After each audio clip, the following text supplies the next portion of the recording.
All right, everybody, so let's get started here. So first things first, my name is Dylan, and I'm the software and video educator with ON1. I also have Mo with me today, and he's going to be fielding any questions you have. So if you do have any questions throughout the webinar, feel free to open up that Q&A module, and you can go in and ask any questions, and Mo will stop me in the middle of the webinar if I need to answer any of those questions for you guys.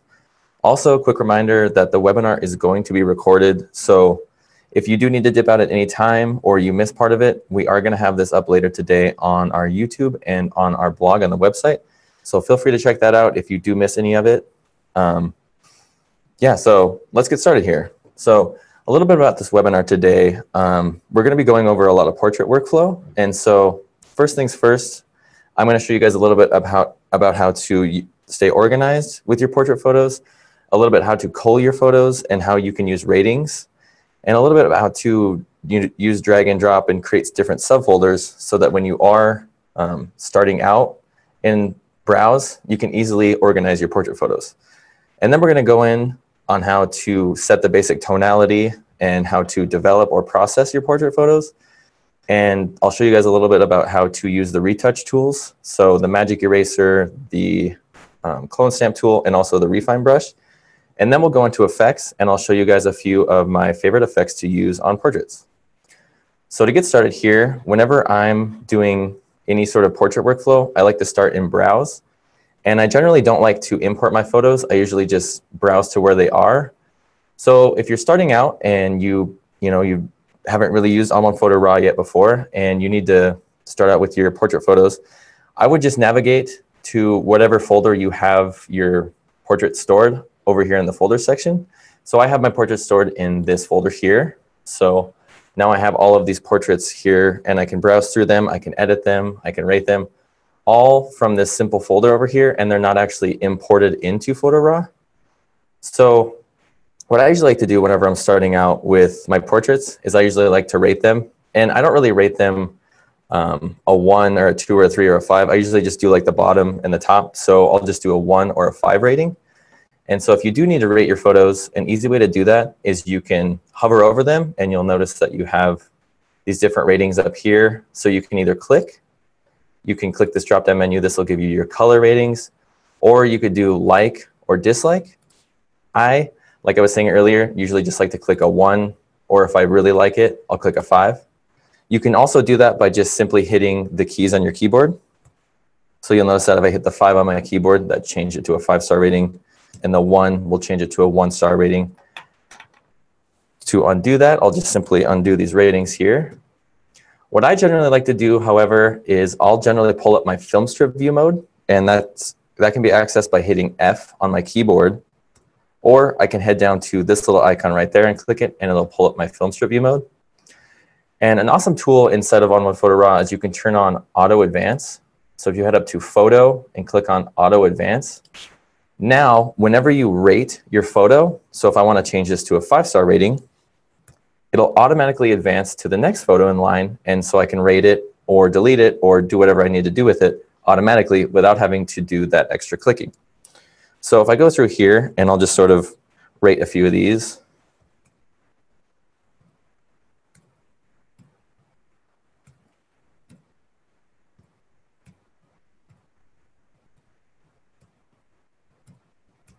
And now what I like to do is I'll go back into my grid view mode, and I'll head down to the sorting, which is this little box right here. And I'll click on rating, which that means it's going to sort these photos by rating. So I'll click on that, and it's going to automatically make them go ascending. But if you click descending, now you have all of your 5 stars up top and all of your lower rated photos on the bottom. So what I like to do is I'll just click all of these 5-star photos, right-click them, and I'll just make a subfolder. And so I'll usually just add the subfolder selects, which meaning I'm selecting these as the photos that I may or may not take into develop or effects and start getting creative with them. So if you just quickly add a subfolder, now you have all of those selected folders or selected photos in that one subfolder, and you can access them easily. Another great way to stay organized using your photos in Photo RAW is if you have, a set of photos that are kind of similar, you can grab those photos and you can head into compare mode, which compare mode is this little box right here. It's the fourth box in from these other little browse modules. So if you click that, it'll open up compare mode for you. And now what you can do is if you have lock, pan, and zoom selected, you can zoom in on these pictures and it'll open up and blow up the rest of them so that you can go through and see which one you want to pick as far as, focus or expression or composition or lighting. And if you do need to remove one, you can simply hit the /key on your keyboard and it'll remove that photo instantly.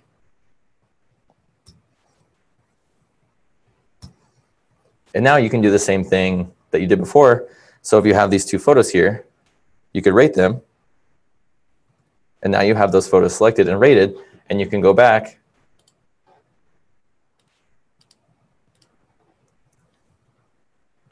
and now they're at the top. So now you know that photo is a select. You can add it to the select subfolder. So those are a few different ways that you can stay organized when you first open up your browse module and you browse your photos. You can also import your photos. So if you do need to import photos for any reason, you can head up to File and Import. And once you choose an area you can import the photos from, you can easily import any photos you'd like simply by just going to whatever folder there is and just clicking on that, and then you can open that and it'll, whoops, sorry, I'll open it for you guys. So if I have these photos, I can open these up. And now you have all of these different photos that you can import. And you can basically choose, whatever photos you need to import. You can check none. You could check all. You can also go over to your destination, which this is basically where you're going to choose the folder that you want to import them into. So you're never really importing anything into ON1 Photo RAW. You're basically just importing photos into a separate folder that you can access later. So you can also rename, you can add different metadata. You can also change different photo settings. So if you do have a unique preset that you do want to add to your photo, you can click this little button here. Say you have a portrait preset that you want to add onto a bunch of different portraits that you shot. You can easily click that and you can add whatever preset you've created, and it will automatically add it onto all of those photos that you've imported into that folder. You can also edit capture dates. So there's a bunch of different ways that you can modify the importing of the photos.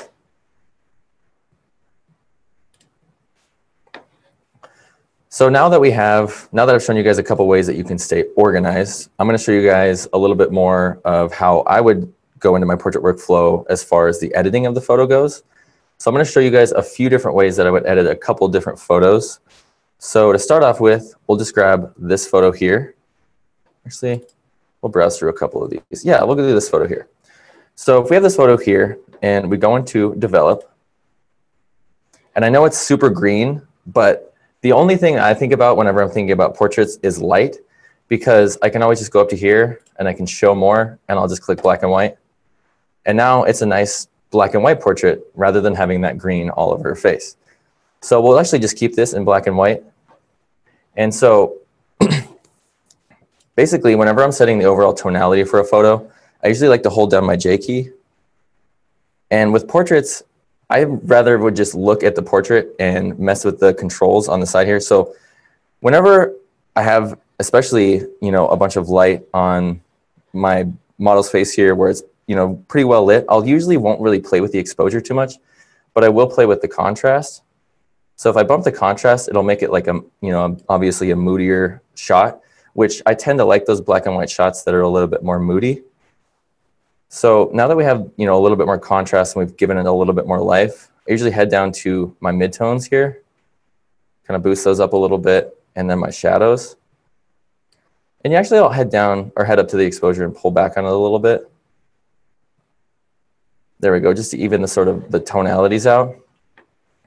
And also a great thing when it comes to portraits is if you do add any contrast, be careful when you're adding blacks into your photo. So you can see that I already boosted my contrast here. If I pulled down on my black slider, it would make everything really dark and it would give it almost too much contrast. So the blacks and the contrast almost kind of coincide with each other. So be careful when you're playing with these two, not to, make it incredibly contrasty where it's too dark. So I'll probably leave my blacks how they are, and I'll just up my structure a little bit. I usually wouldn't up my structure on any portraits, but it seems like it's a little soft. If I go into my info here, yeah, it was 1/125th of a second, which is a little slow of a shutter speed. So there's a little bit of softness around her eyes and lips. So I'll just up the structure a tad, right about there, just to bring a little bit more sharpness into her face. So now that we've set sort of the basic tonality, I'm just going to ask Mo, is there any questions so far?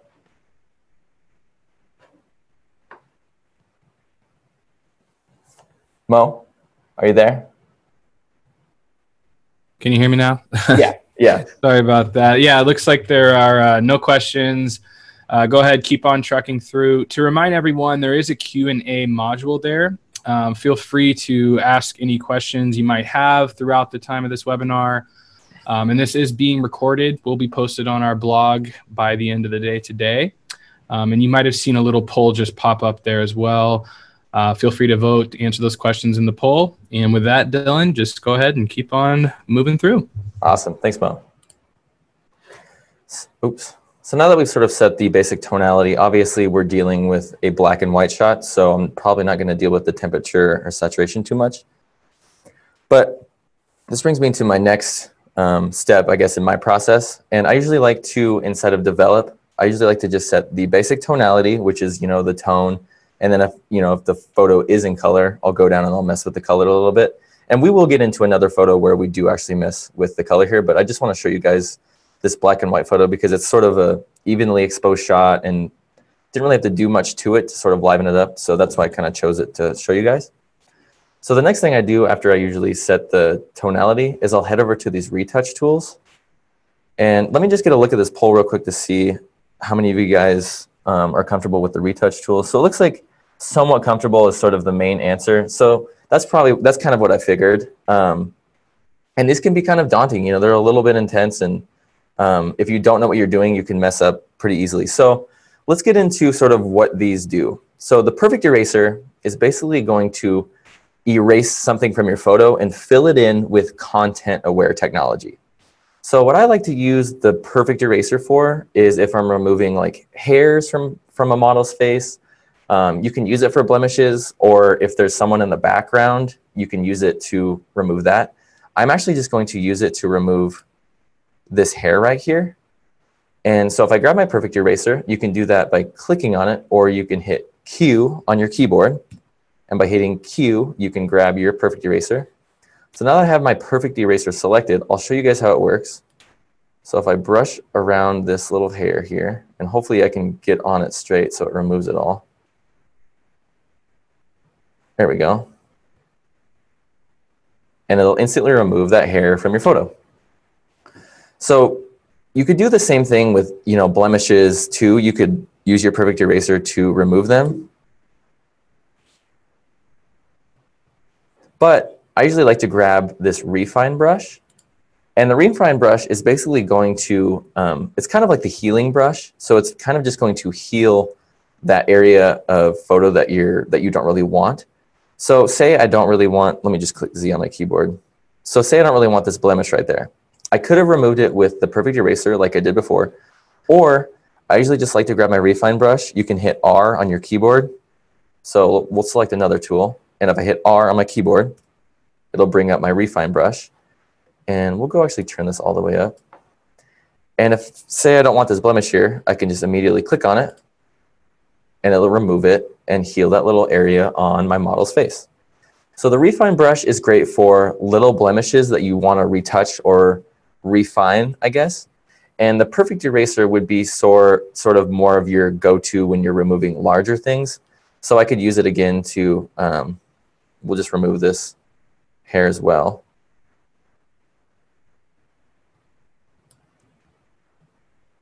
And it'll instantly remove that from your model's face. So let me show you if I did that with the refine brush.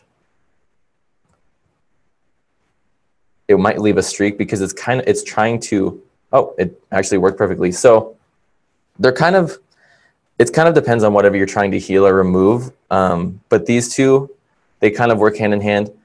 The last retouch tool I want to show you guys is the clone stamp tool. And the clone stamp tool is sort of like the more intense tool out of these three. It's kind of going to give you the most control whenever it comes to removing objects from your photos. So say you have something larger, we'll try to remove this blemish from our face. So if I click on my retouch or my clone stamp tool, and to activate your clone stamp tool, you need to have an anchor point. And whatever the anchor point is basically what you're going to be cloning and then stamping onto that area in your photo. So I'll move this over here a little bit. So if I want to remove this, I need to grab an anchor point. I can hold down my Option key or my Alt key. I'm using Mac, so I'm holding down my Option key. And you'll notice that this little target pops up. That's the area whenever you click. So if I click this area right here, now if I unclick the Option key, you'll know that if I hover around, inside that little circle has, this area that's stamping on. So now if I hover over this, and I'll make it a little bit bigger, click that, you've stamped that area onto that area on your model. The clone stamp tool is great for, like I said, having complete control of whatever you're trying to remove. Also, it's great for if you're trying to remove, lines or wrinkles. So if you wanted to remove, this wrinkle, you could grab this area here, and we'll turn it down a little bit. And you could simply, we'll pump the opacity. And you could use it to remove wrinkles from your model. So there's a bunch of different ways. I'm just going to reset all the retouching tools here, so you'll see what I did. So there we go. We easily remove that hair, that blemish, and another hair. These three simple tools, they're going to do whatever you need to do to a portrait. So I would just, play with them and see, especially with the clone stamp tool, just sort of play with the opacity and the feathering, and just play with the different areas of cloning. So say if you have like a blemish on your model's face here, you wouldn't grab this skin tone and then try to paint that on. You know what I mean? So just try to pick an area that's, similar in tone. So probably right next to it, grab that area right there, and then just boom, and now you've retouched it. So I'll grab another photo here. I'll go back into Browse. And we'll grab another photo here, and I'll show you guys another couple ways that you can retouch. So we'll go into Develop again.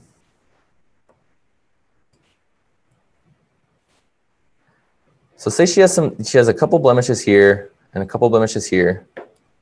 And to remove them easily, I'm just going to use the refine brush. So I'm just going to hit R on my keyboard. And I'm just going to head in, and we'll actually zoom in a little more.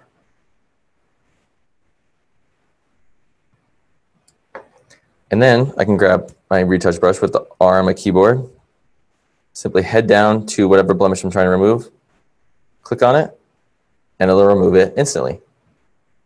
Be careful though when you do have a blemish on a wrinkle or something that you don't want removed, because if you do click, it could kind of mess up that wrinkle. See how it kind of goes up and then it tried to remove it. So just be careful. If you can, just try to make your retouch brush smaller if that happens, and then you can kind of hover over the wrinkle and then it'll remove it without messing up the wrinkle on her face.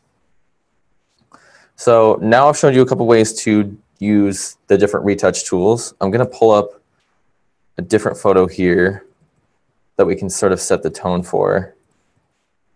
Where was it at?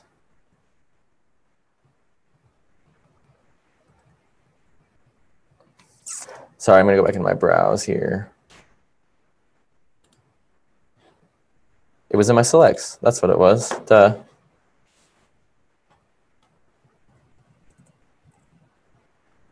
There we go.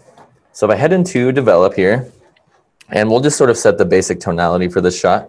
I'm just going to pull up on the exposure a little bit. So it'll bring a bit more life back into the shot. I'm going to pull back on the contrast as well. And then I'm going to boost the midtones because these little midtone areas are a little bit dark for me. So see how that boosted up those midtone areas?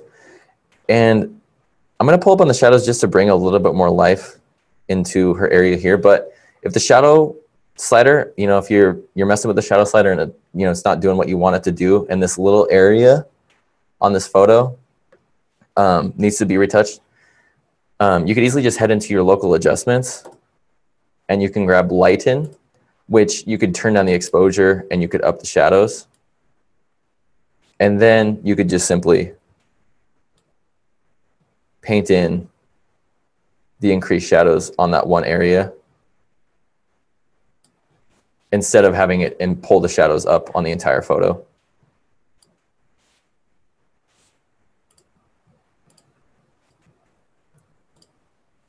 But I'm just going to pull up on the shadows to just give it sort of a basic tonality. And I actually made it too bright, so we'll pull back on the exposure a little. And like I was saying earlier with the contrast, they sort of work hand in hand, but I've pulled back on my contrast. So what I usually like to do is if I pull back on my contrast or remove contrast, I'm going to bring it back in with that black slider. So I'll just pull back on my black slider a little bit just to give it a little more life. And you'll notice that that -8 really added a lot of contrast to the photo and sort of made it pop more. So I'm probably not going to add any structure, but I am going to play with the temperature a little bit, just to cool it down a tad, sort of give it like a unique creative look. And then I'm going to pull back on the saturation and then pull up on it, just to get a nice saturation point to where it's not too saturated.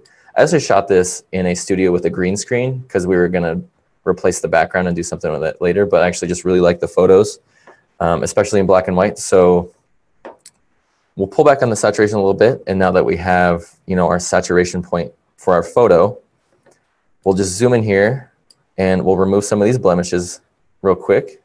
So I'm just going to grab my refine brush and we'll go in here and we'll start removing these.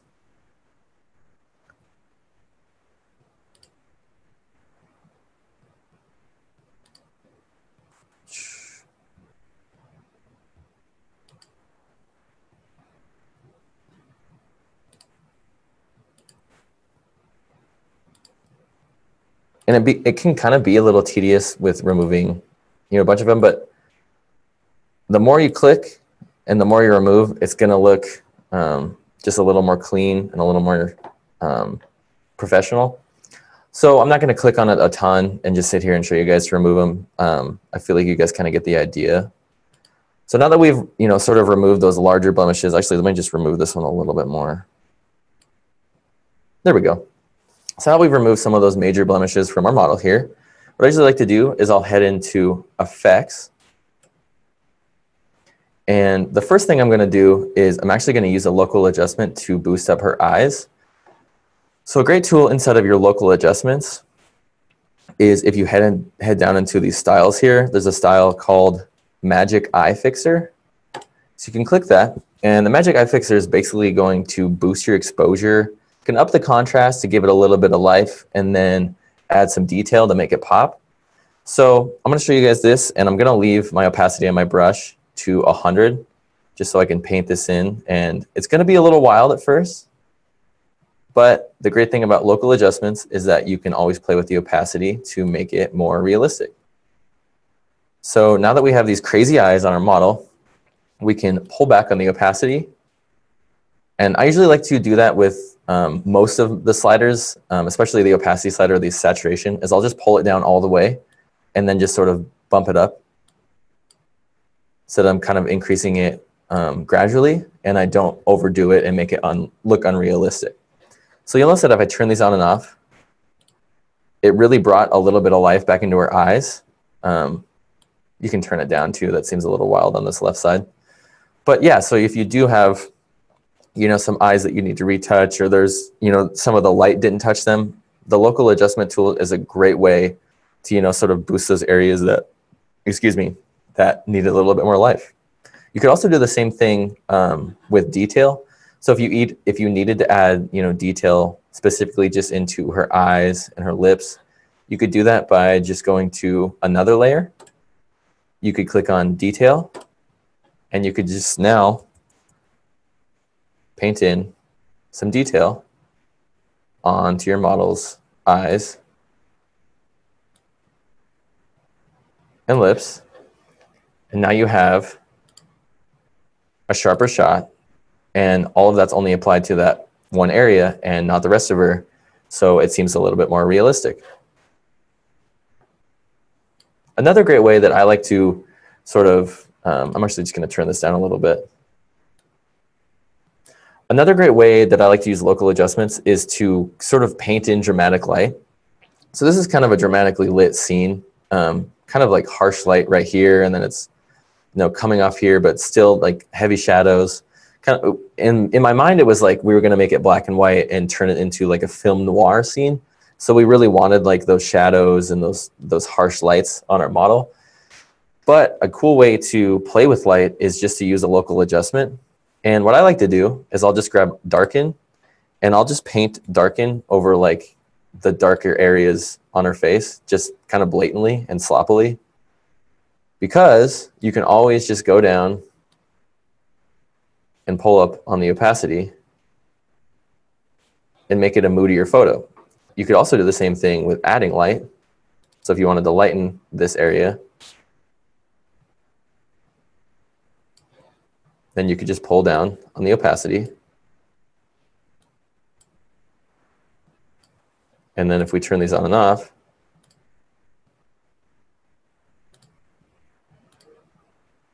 you have a moodier, half face lit shot, and you've done it just by playing with the light inside of a local adjustment layer. And that may not be, the best example of how to make it perfect, but you guys get the idea about how to, you can play with any of these sliders in here. If you wanted to, increase the exposure, you could increase the temperature. So there's a ton of different ways that you can really add specific tone enhancements to specific areas on your shot, simply by just using your local adjustment layers. So I'm actually just going to redo all these. And if you wanted to change the name, actually real quick, so if you wanted to change the name of a layer, you could just double click. And so if I wanted to say, this was the, actually we'll just pull up on this. So I wanted to change this to light area. Oops. And then I could change this one because it's the darker area in our shot. I could put dark area. And now I would know what area is my local adjustment, so that when I go back in and if I do need to retouch or redo anything, say I save this as a preset and I add it onto multiple photos and I just kind of need to tweak, I can go back in and say, hi, oh, hey, like that's the lighter area. I can click that. And if I wanted to remove it or, mess with it, I could do that. Or I could turn it off. I could exit out of it. So basically, there's a ton of different ways that you can kind of customize all of these different controls. You can also rename. So local adjustment layers are going to be your best friend when it comes to portraits. Once I add, local adjustment layers to my shot, I'll head into my overall settings. And this is where I like to usually get creative. But this is also where you can do your skin retouching. So I know that we've done skin retouching with the Perfect Eraser, the Refine Brush, and the Clone Stamp tool. But you can also do the skin retouching filter, which basically is just going to sort of soften up these areas on your model. And so the key to using the skin retouching filter I've found is to sort of hone in your skills with picking colors. So this is going to be kind of a tough one because her face is kind of dually lit with different colors. I think that we had like a blue gel on her light here, and so it kind of put this blue light on her. But you can use this dropper tool here, click it, and just drop it on, sort of an area of skin tone that kind of covers the entire face, and just click on it. And what I usually like to do is I'll just click strong, and you'll notice that it really added a ton. See that? It really softened up, basically all of her. But I like to do strong just so I can see it when I'm painting in, and then I can always just mess with these controls later. So now that we have the skin retouching applied, it's going to be applied to your entire photo, sort of similar to any of those filters that you add. But a way that you can add it to specific areas is you can simply head to this masking tool here, click on it, and you'll notice that this area is white. That's because with masks, the white is revealing the entire mask, so it's revealing this entire filter onto the shot. And if we invert it, it's going to turn it black, and that means it's going to conceal the mask. So white reveals, black conceals. Your mask is being concealed right now, and so now what we can do is we have our masking brush selected. I'm going to hold down Shift and hit X on my keyboard to change that to Paint In. So if you hold down Shift and hit X, you can switch it from Paint In and Paint Out. And now I can just paint in the skin retouching on my model here. And depending on how strong you want it, you know, if you like sort of that really airbrush look, which I do like that, depending on the circumstance, I think it looks awesome. So if you do like that really airbrush look, that really soft look that a lot of people do these days, you can do that and you know, stay with a strong filter. I usually just like to go down to these blemishes and the smoothing because they're kind of the two main controls. I usually just turn down the blemishes a little bit and turn down the smoothing a little bit, and I'll just turn it on and off. Maybe needs a little bit more blemishes, but like I said, you can always go in and, you know, play with the different controls. You can also play with your color range or the range of the skin color. So if, you know, I selected that skin color and say I wanted the range of that color to be higher, so more of her was being retouched, I can just pull up on that and it'll show you. So if you click on it, it'll show you the amount of range. So it's going to show you all of the areas that are going to be retouched. And you'll see now, once I turn this on and off, that it's really, really soft in this area. So we've set our, you know, our style to strong, but like I was saying earlier, you can always go back and play with the different settings to get it how you would want to get it. So that's just a quick way on how to retouch the skin. Let me just pull this back a little bit here. That's pretty intense. There we go. So now that we have sort of the basic skin retouching for our photo done, I'm going to show you guys a couple of filters and, you know, looks that I like to add onto my shots. So I'm actually just going to crop this photo here. And I want to leave her elbow in it. So we'll crop it about right. Boom, right there. So now that we have this sort of leading line leading into the face, we have a nice little composition here. We have the skin retouched. There's not a lot of blemishes. A couple different filters that I like to add onto my photos. The first one being split toning. And I like split tone, especially if you have like a colorful background or like unique colors on your model, because you can really play with the different shadow tones and highlight tones. So for those of you who aren't familiar with split toning is basically you're choosing the color of your highlights and you're choosing the color of your shadows. So to represent that, my highlights now are this color here, but you'll notice that once I drag this around, it's changing my highlights, and we'll make it really bright. It's changing the highlights on my photo to whatever color I choose. And remember earlier when I said that we put a blue gel on her to sort of give her a unique look? Well, we can change that. I'm actually just going to make her highlights blue, and we'll sort of make like an artsy, more like a more artsy looking creative shot. And then I can go back, and my shadows were obviously pretty green because we had that green background. So I'm actually just going to pull them up to sort of that green area. Maybe a little bit brighter. There we go. So now if we turn this on and off, actually I don't really like that green color. We'll pull back on that. I just want sort of a bluish tint to my shot. There we go. So now we have sort of a blue, more monotone looking shot because we just have this green and there's not a lot of color except for her lips, which her lips do stand out a lot.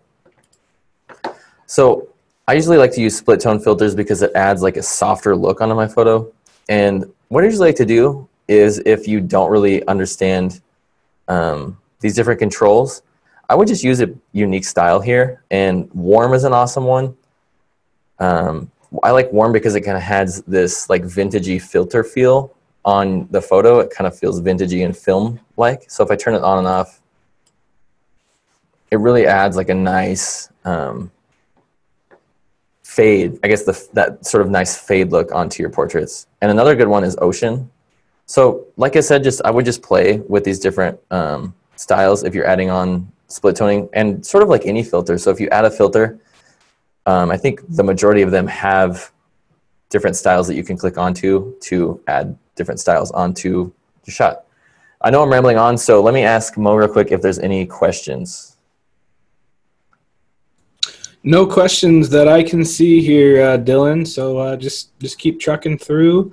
Just to remind everyone, there is a Q&A module. I see a lot of people are using that, but if you haven't, feel free to ask some questions, and just keep on going, Dylan. You're doing great. Awesome. Thanks, man. So, now we have this nice little split tone style added onto our photo. I'm actually just going to hit the / key on my keyboard, and you'll see we kind of did all that with just a few basic tonalities and some skin retouching, using the retouch tools a little bit, and then we set a split tone filter on top of it. So another tool I like to do is I'll actually add a filter here. And whenever I'm dealing with portraits, I really like to go into my tone enhancer, simply because you can head down to your curves. And for some reason, I just like to use curves whenever I'm dealing with portraits. And if you're new to curves or you've never heard of curves inside of photo editing, basically you're going to have this grid here. And this area of the line going up, this bottom left quadrant, I would say, is going to be your shadow tones. This area in the middle right here, right in the middle where the lines intersect, is going to be your mid-tones. And this top right area, this top right quadrant, is going to be your highlights. So you'll notice that if I pull up on this, it's going to boost the highlights in my shot. If I pull up on this, it's going to boost the mid-tones. And then same with my shadow tones. What I usually like to do is I'll just pull up on this area right here, and it's going to give it that nice faded look. But you can grab your shadowy tones and just pull down, and you can kind of add a nice, vintage feel to your shot. And then to add a little bit more character to it, you can pop your mid-tones here.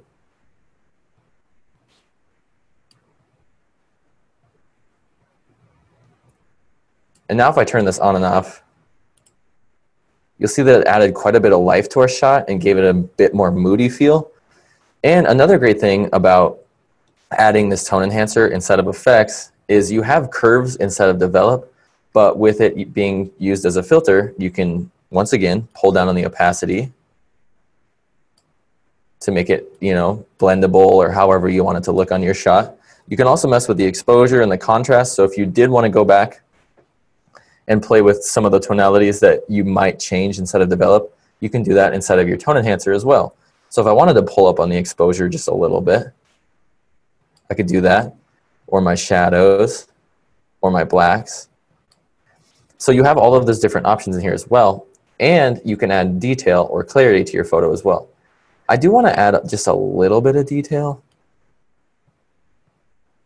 And that's going to be, the detail is going to pull up on the micro contrast, so it's going to pull up on the smaller areas of detail in your shot, which I really like to have, especially hair, I like to have it pretty sharp.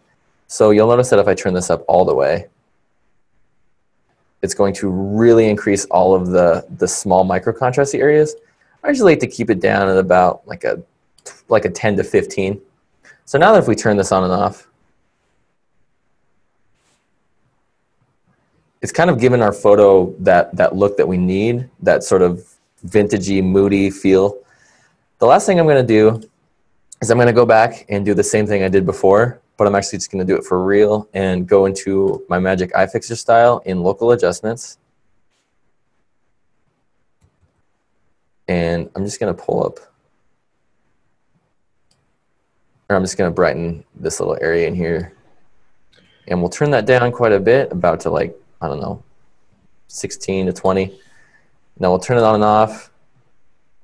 Yep, and it does add a little bit to the shot.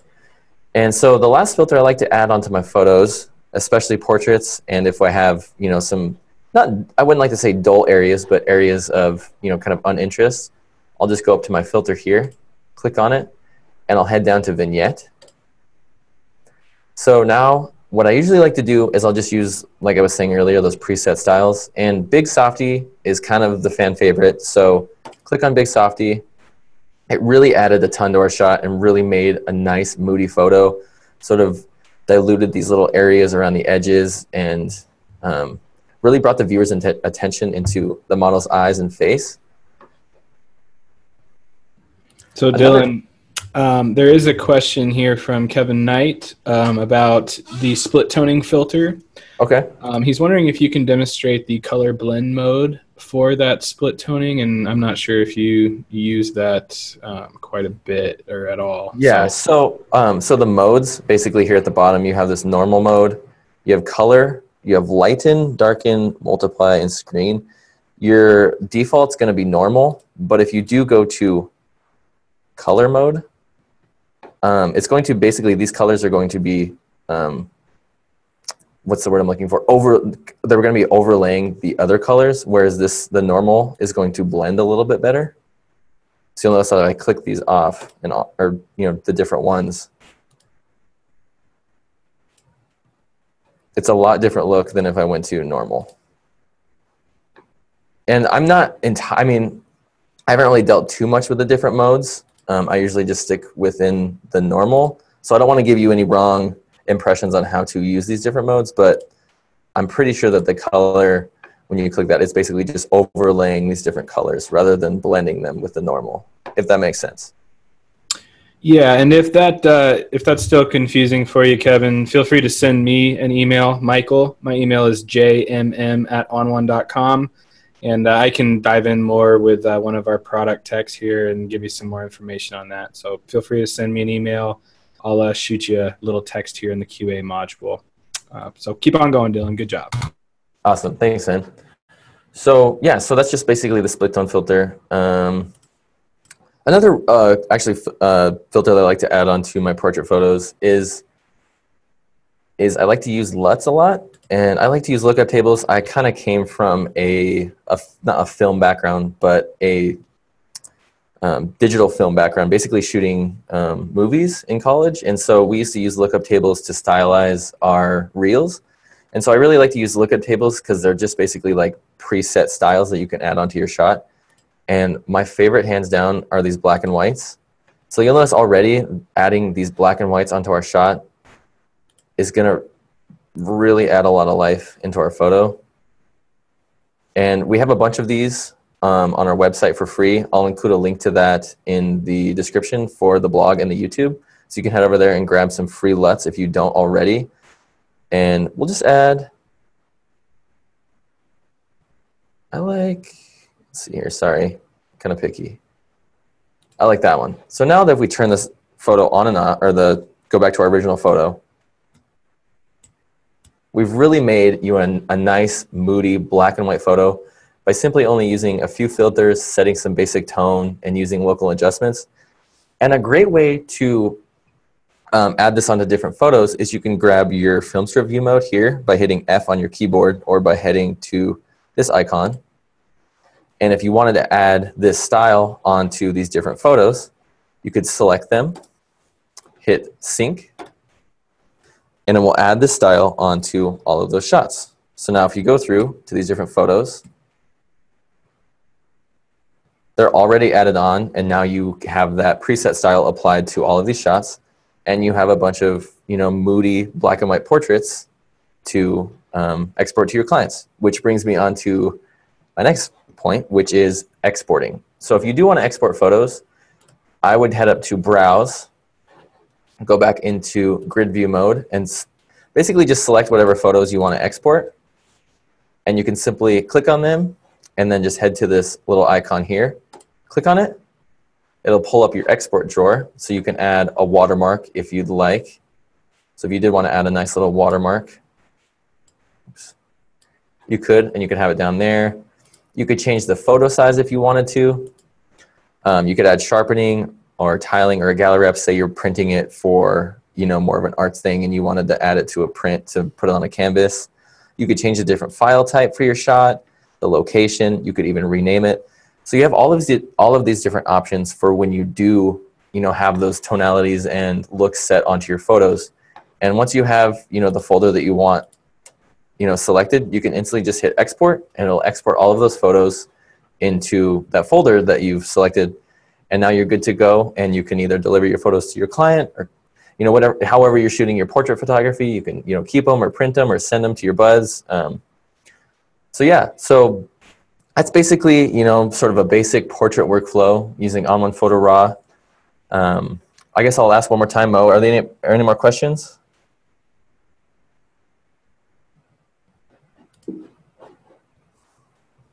Mo? No, you're doing good, man. No questions. Sorry about that. I wasn't No worries. All right. Well, like I said before, the webinar is being recorded. So if you did miss any of that, or you came in halfway, just come through our YouTube and our blog, and we'll have it posted later today if you do need to rewatch.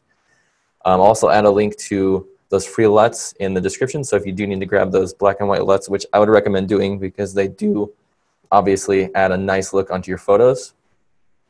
Yeah, once again, thanks so much for watching this webinar today, guys. I appreciate it, and stay tuned for the video on our YouTube and blog if you didn't get to watch it.